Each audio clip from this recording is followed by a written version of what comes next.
Hello अस्सलाम वालेकुम। उम्मीद करता हूँ आप सब लोग खैरियत से होंगे, खुश होंगे और बेहतरीन तरीके से अपनी ज़िंदगी गुजार रहे होंगे। मुझे कहते हैं एलिया जोधर। प्रोग्राम स्टार स्पोर्ट्स के साथ स्टार एशिया के प्लेटफॉर्म से नाज़रीन मैं लाइव आपकी खिदमत में हाजिर हूँ। नाज़रीन, अगर पाकिस्तान क्रिकेट टीम की बात करें तो कुछ समझ नहीं आ रहा। आप पहली इनिंग्स में जो है 500 प्लस रन करते हैं, उसके बाद आप जब चौथी इनिंग्स में आते हैं तो आप आके मैच हार जाते हैं। इंग्लैंड आपको 800 प्लस मार देता है और आपके बॉलर्स की कुछ समझ नहीं आती। उनके बॉलर्स ऐसे लगते हैं जैसे उनके बॉलर्स के लिए ऐसी फील आती है कि बॉलिंग पिच बन गई। जब आपके बॉलर्स बॉलिंग कर रहे होते हैं तो इट फील्स लाइक के बैटिंग विकेट है, बेल्टेड ट्रैक है और रोड ट्रैक है। तो बेसिकली कुछ समझ नहीं आ रही। और अगर फर्दर मोर हम बात करें, सेकंड और थर्ड टेस्ट के लिए जो है बाबर आजम को ड्रॉप कर दिया गया है, नसीम शाह, शाहीन अफरीदी को भी ड्रॉप किया गया है और जो इंडल्ज हुए हैं प्लेयर उसमें कामरान गुलाम है और जो है हसीबुल्लाह खान को इंडल्ज किया गया है। आपके स्पिनर्स जो हैं उन्होंने 3-4 स्पिनर्स जो है इस दफ़ा इंट्रोड्यूस करवाए हैं, जिसमें मेहरान मुमताज़ का में भी उनका डेब्यू हो जाए। साजिद अली होंगे, नुमान अली होंगे, जाहिद महमूद होंगे। तो अब लेट्स सी कि Pakistan team next test match में क्या करती है। और ये भी एक बड़ी अहम बात है कि जो बाबर आजम को ड्रॉप किया गया और कितना उनके लिए अच्छा होगा, क्योंकि वो रेस्ट करेंगे जब वापस गैप के बाद, यहाँ रेस्ट करने के बाद वापस जब टीम में आते हैं तो लेट्स सी उनकी परफॉर्मेंस कैसी होती है। मोस्ट प्रोबेबली बेहतर ही होनी चाहिए। तो नाज़रीन, हम जो है अपने गेस्ट की तरफ चलते हैं। हमारे साथ राना शाहनवाज साहब मौजूद हैं, सीनियर जर्नलिस्ट हैं, सीनियर एनालिस्ट हैं, सीनियर स्पोर्ट्स जर्नलिस्ट हैं। उनको वेलकम करते हैं शो में। Sir, very warm welcome in the show. जी बहुत शुक्रिया, thank you very much Ali. जी आपका शुक्रिया सर, आपने टाइम दिया। सर, सबसे पहले ये बताइए, पाकिस्तान क्रिकेट की कुछ समझ नहीं आ रही, कहाँ जा रही है। अब लगता तो कुछ ऐसा है जैसे हॉकी का हाल होता जा रहा था, वैसे ही हमारी क्रिकेट का भी होता जा रहा है। होम ग्राउंड में, होम कंडीशंस में आप बांग्लादेश जैसी टीम से हार जाते हो, फिर इंग्लैंड से आप पहला टेस्ट हार गए और ये मुसलसल, अगर शान मसूद की कप्तानी की बात करें तो मुसलसल छठा तकरीबन ये टेस्ट मैच है जो ये हारे हैं ऑन द ट्रॉट।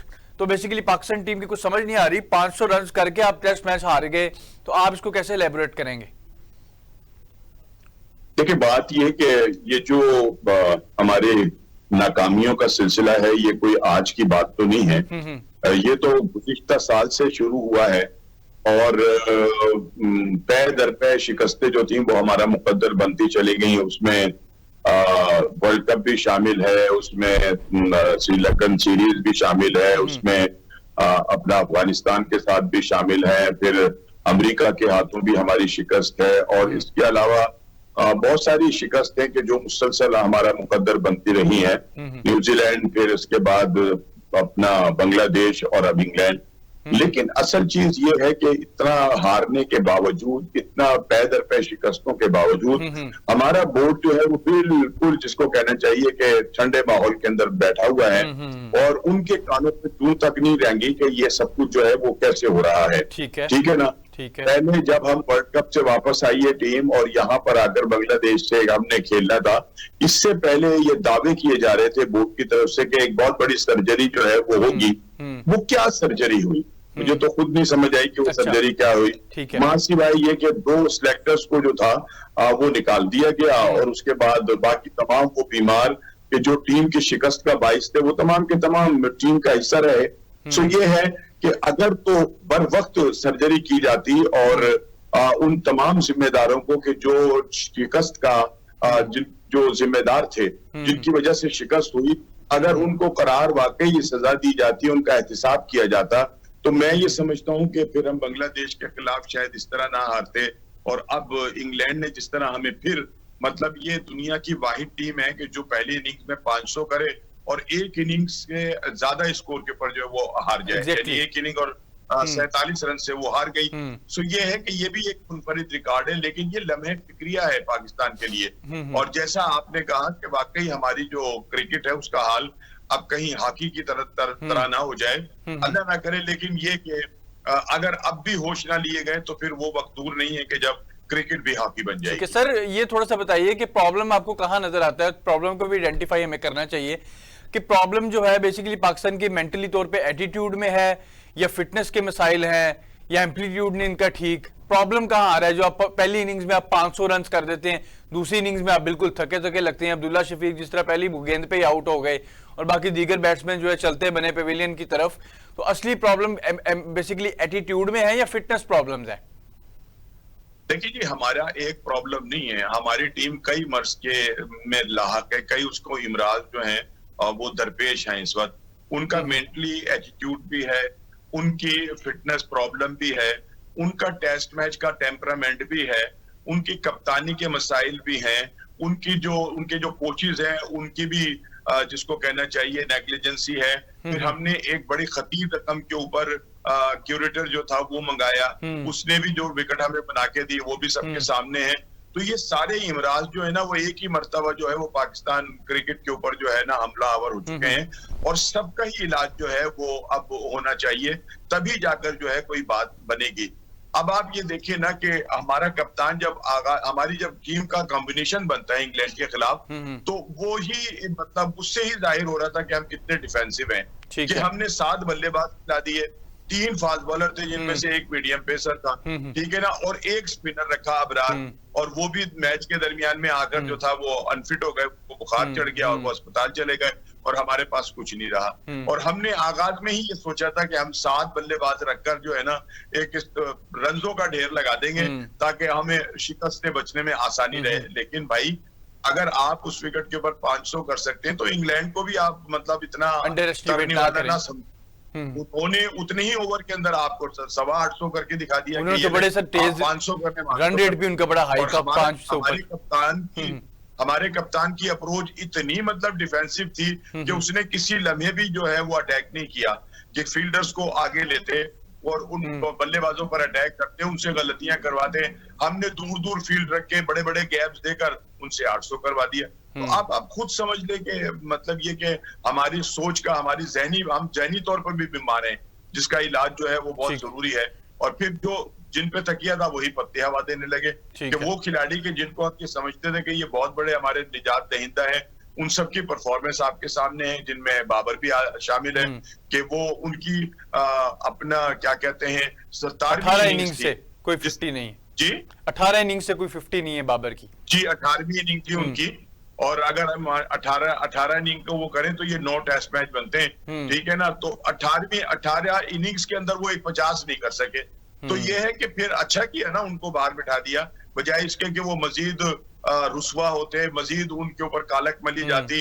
अब यह है कि बाहर बैठेंगे, कुछ अपनी गलतियों के ऊपर काम करेंगे, जब उनका कमबैक होगा तो हो सकता है कि बाबर फिर उसी तरह से आए जैसे थे। लेकिन इस वक्त उनका जो था टीम से इखराज वो बिल्कुल था। अफसोस ये है कि एक खिलाड़ी अगर किसी इंजरी की वजह से बाहर हो जाए ना तो दुख नहीं होता, लेकिन अगर अपनी परफॉर्मेंस की वजह से कोई ग्रेट खिलाड़ी जो है उसको टीम से निकाला जाए तो ये यकीनी तौर के ऊपर अफसोसनाक बात। सर ये भी थोड़ा सा बताइए, जिस तरह आपने भी बताया है कि पाकिस्तान ने जो बल्लेबाज खिलाए बेसिकली 7 बल्लेबाज थे, 4 गेंदबाज थे, बैटिंग स्ट्रेंथ पाकिस्तान ने अपनी इंप्रूव करने की कोशिश की, उनका ज़हन में एक माइंड में होगा कि हम ज्यादा रन स्कोर, यानी एक kind of fear of failure ही हुआ।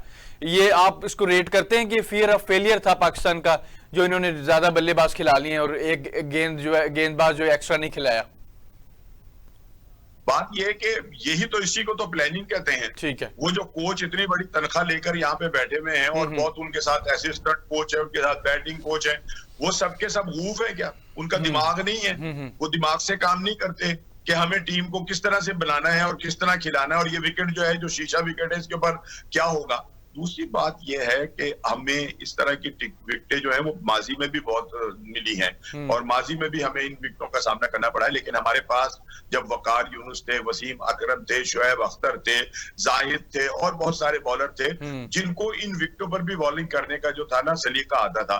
जब इस तरह की विकेटें होती हैं तो उन विकेटों के ऊपर आप जो है अपना गुड लेंथ के ऊपर रख के गेंद को इधर उधर नहीं निकालते, बल्कि आपकी ज्यादा कोशिश ये होती है कि आप यॉर्कर्स खिलाएं, बाउंसर्स का इस्तेमाल करें, ताकि किसी भी वक्त खिलाड़ी जो है वो बाउंसर के ऊपर कोई गलती करे और वो एज लगे और कैच हो जाए। हमारे तो बॉलरों ने ये कोशिश ही नहीं की, ना उन्होंने अपना यॉर्कर किए, ना उन्होंने अपना बाउंसर किए। वो गेंद को मतलब गुड लेंथ के ऊपर रखकर करते रहे एक ऐसी विकेट के ऊपर जिसके ऊपर बॉलर के को कोई मदद ही नहीं थी। ऊपर से अल्लाह खैर सल्लाह हमारी फील्डिंग ही ऐसी थी, 2 अच्छे कैच छोड़ दिए गए कि जो नहीं छोड़ने चाहिए थे, जिनमें एक कैच बाबर ने भी छोड़ा जो रूट का। लेकिन ये है कि हमारी कोई प्लानिंग नहीं थी, हम बगैर किसी प्लानिंग के वो टेस्ट मैच खेले।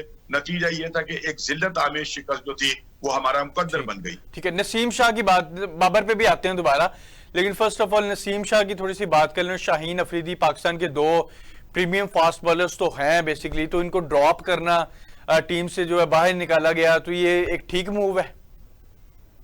देखिए बात ये कि नसीम की तो टीम से इखराज जो है वो जरा एक सवालिया निशान है कि आया वो अनफिट है, क्योंकि उन्होंने इंग्लैंड के खिलाफ जो अभी बॉलिंग की है वो इतनी बुरी नहीं थी बाकी बॉलर्स के मुकाबले में। उनका गेंद स्विंग भी हो रहा था, सारा कुछ था। और जहां तक शाहीन आफरीदी की बात है, शाहीन आफरीदी तो अपनी परफॉर्मेंस के ऊपर ही बाहर निकले कि अब उनकी स्पीड ही जो है वो खत्म हो गई है। वो 130, 132, 128, 129 इसके ऊपर गेंद कर रहे थे। मतलब ये कि इसका मतलब ये कि वो फिट नहीं थे। चौथी जो है वो सरफराज साहब की थी, और वो मतलब ये कि वो बिल्कुल उनको सही बाहर बिठाया गया। क्योंकि अगर उनमें थोड़ी सी अकल होती और उनमें कोई थोड़े से मतलब एथिक्स होते तो वो खुद कहते कि भाई मैं अब थैंक यू वेरी मच, मैं पानी पिलाने के लिए तो नहीं रह गया हूँ कि खाली तौलिया के ऊपर डाल के मैं पानी पिलाता फिरूं, भागता फिरूं। लेकिन अगर आपका मकसद सिर्फ पैसे कमाना हो, ठीक है, और टेस्ट मैच की फीस वसूल करना हो तो फिर अलग बात है। अदरवाइज तो अगर उनमें इखलाकी कदरें होती तो वो खुद कहते कि बस अब थैंक यू वेरी मच, मेरी जगह आप किसी नौजवान खिलाड़ी को शामिल करें। आप हसीब को शामिल किया ना विकेट कीपर को, इसको अगर पहले शामिल किया जाता तो टीम से कुछ ना कुछ सीखने का मौका मिलता है। जब आप बेंच पे बैठे होते हैं, आप ड्रेसिंग रूम को जब देख रहे होते हैं, ड्रेसिंग रूम में क्या हो रहा है, बड़े खिलाड़ी किस तरह से, उनके एटीट्यूड क्या होते हैं, उनको खेलना किस तरह जाता है, उनकी सोच का मेयार क्या होता है, तो फिर ही खिलाड़ी पैदा होते हैं। तो सरफराज तो अपनी जगह छोड़ने पर ही तैयार नहीं थे। और आखिरकार फिर वो दूसरे लफ्जों में जो मैं कहना नहीं चाहता हूँ कि जलालत के साथ वो बाहर हुए, उनको बाहर निकाल दिया गया। सो ये है कि ये तीनों चारों जो खिलाड़ियों को बाहर बिठाया गया है, जिनमें अपना नसीम शाह है, शाहीन है, बाबर है, ठीक है ना। बाबर भी मतलब ये कि ऐसा खिलाड़ी था कि मेरा तो नहीं दिल ये कह रहा था कि यार इसको ये क्यों जा रहा है, लेकिन आपकी परफॉर्मेंस और आपका एटीट्यूड, आपकी वो जो थी ना बॉडी लैंग्वेज, वो इस बात को कह रही थी कि आपको बाहर बिठाया जाए और आपको रेस्ट दिया जाए, ताकि आप अपनी गलतियों के ऊपर काम करें और फिर जब दोबारा आपका कमबैक हो तो ज्यादा बेहतर अंदाज में हो। इसी तरह शाहीन है, और दूसरा जो नसीम है, इसकी भी अगर इंजरी का कोई मसला है, इसकी फिटनेस का मसला है, तो अच्छा हो गया कि मजीद अगर उनकी इंजरी जो है वो बढ़े तो बेहतर है कि रेस्ट के बाद उसके बाद तीसरे टेस्ट के लिए वो ज्यादा बेहतर अंदाज में आ सकते हैं और ज्यादा अच्छी परफॉर्मेंस दे सकते हैं। सर बाबर की थोड़ी सी ये उनके बारे में थोड़ा सा ये बताइएगा कि बाबर आजम अब उनके लिए राइट चीज क्या होगी कि थोड़ा मजीद रेस्ट करें, फैमिली के साथ टाइम स्पेंड करें, इस चीज से निकलें जो उनके ऊपर एक प्रेशर है, जो एक कप्तानी छोड़ने का भी समहाउ प्रेशर होता है। तो उसके बाद आप क्या समझते हैं कि अब उनको डोमेस्टिक क्रिकेट में जाना चाहिए, वहां जाके टॉप करें और दोबारा पाकिस्तान टीम में अपनी जगह बनाएं? देखिए जी, बात ये कि अगर पाकिस्तान टीम में सिलेक्शन का मेयार डोमेस्टिक क्रिकेट है तो डोमेस्टिक क्रिकेट के अंदर जो परफॉर्म करते हैं उनको टीम में आना चाहिए। अब जो सूरत हाल बन गई बाबर के हवाले से, सॉरी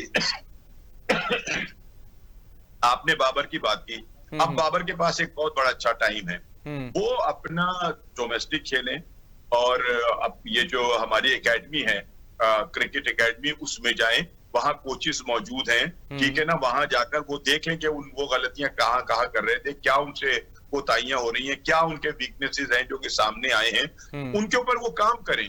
यानी इधर भी काम करें और जो डोमेस्टिक के अंदर उनको मैचेस मिलते हैं उसके अंदर भी वो परफॉर्म करें। मेरा ख्याल है कि कोई ऐसी बात नहीं है, उनका कमबैक दोबारा हो सकता है, लेकिन इस वक्त उनका टीम से इखराज जो है ना, मैं ये समझता हूँ कि ये एक बड़ी बहादुरी है जिन्होंने ये फैसला किया और उन्होंने बाबर को बाहर बिठाया। अदरवाइज ये कि उनकी भी जो लॉबी है वो खासी बड़ी मजबूत है और इसके ऊपर खासा शोर भी हो रहा है कि उनको नई सिलेक्शन कमेटी ने जो है वो बाहर क्यों बिठा दिया। हालांकि मैं ये समझता हूँ कि नई सिलेक्शन कमेटी जो है उसमें भी थोड़ा सा सोचना चाहिए था कि जो कमेटी बनाई गई है उनमें किन किन खिलाड़ियों को रखा गया है, और स्पेशली अलीम डार साहब के हवाले से तो हर कोई कह रहा है और मैं भी ये सोच रहा हूँ कि उन्हें किस बुनियाद पर टीम सिलेक्शन कमेटी में शामिल किया गया। लेकिन चले खैर, अगर ये मुहिब्बे वतन होकर और बेहतर फैसले करते हैं तो हमें चेहरों से नहीं बल्कि काम से गरज होनी चाहिए, और वो अगर काम अच्छा करते हैं तो उनको काम करने देना चाहिए। अदरवाइज ये है कि बोर्ड के अंदर तो सारे काम डंग टपाऊ हो रहे हैं, कुछ समझ नहीं आ रही बोर्ड को कि उन्हें करना क्या है। इस वक्त उनके सर के ऊपर सबसे बड़ा मसला जो है, जब सबसे बड़ी तलवार है वो लटकी हुई है अपना चैंपियन ट्रॉफी की। उसके लिए ग्राउंड जो है वो वक्त के ऊपर तैयार होने वक्त के ऊपर सारी तैयारियां मुकम्मल होनी है। फिर एक तलवार भारत की सूरत में है कि पता नहीं भारत आएगा या नहीं आएगा, क्या एक हाइब्रिड निजाम फिर से मुतारिफ होगा, ये सारी चीजें जो है ये बोर्ड के लिए दर्द सर बनी हुई है। और दूसरा, पाकिस्तान की जो कारकर्दगी है उसने रही सही कसर जो है वो पूरी कर दी है। और मैं ये समझता हूँ कि ये 16 खिलाड़ियों का जो ऐलान किया गया है, अब देखना यह है कि 11 लड़कों की जो टीम बनती है वो क्या बनती है। अगर तो फिर आप साइम अयूब को खिलाते हैं तो ये एक बड़ी जाती होगी हुरैरा के साथ। अगर आप फिर दोबारा से अब्दुल्ला शफीक को खिला रहे हैं, हालांकि उन्होंने 100 किया लेकिन उसके बाद वो जिस तरह आउट हुए वो देख लें, आपके एक विकेट के ऊपर जहां उन्हें रुकना चाहिए था वो आउट हो गए। तो अगर इन तमाम खिलाड़ियों को ही खिलाना है और इन्हें दोबारा चांस नहीं देना, ठीक है ना, कामरान गुलाम को अगर टीम में शामिल किया जाएगा 11 के अंदर, तो फिर तो ये लगेगा कि वाकई इन 4 को जो बिठाया गया तो ये बिल्कुल सही फैसला था। लेकिन अगर इनको चारों को निकालकर, यानी बाबर को निकालकर, सरफराज को निकालकर, अगर ये बाकी खिलाड़ी जो है कामरान नहीं खेलते, हसीबुल्लाह नहीं खेलते, तो फिर इनको बस टीम में ही बिठाए रखे तो नाला वहीं से बहेगा, बस जहां से बह रहा है। ठीक है शाहनवाज राना साहब, आप हमारे साथ ही रहिएगा। ब्रेक के बाद क्विकली हम आपको दोबारा ज्वाइन करते हैं। तो नाज़रीन, एक छोटे से ब्रेक का टाइम है, एक छोटे से वक्फे का टाइम है, हमारे साथ जुड़े रहिएगा, हमारी स्क्रीन के साथ जुड़े रहिएगा। हम अभी वापस आते हैं। Stay tuned, we be right back.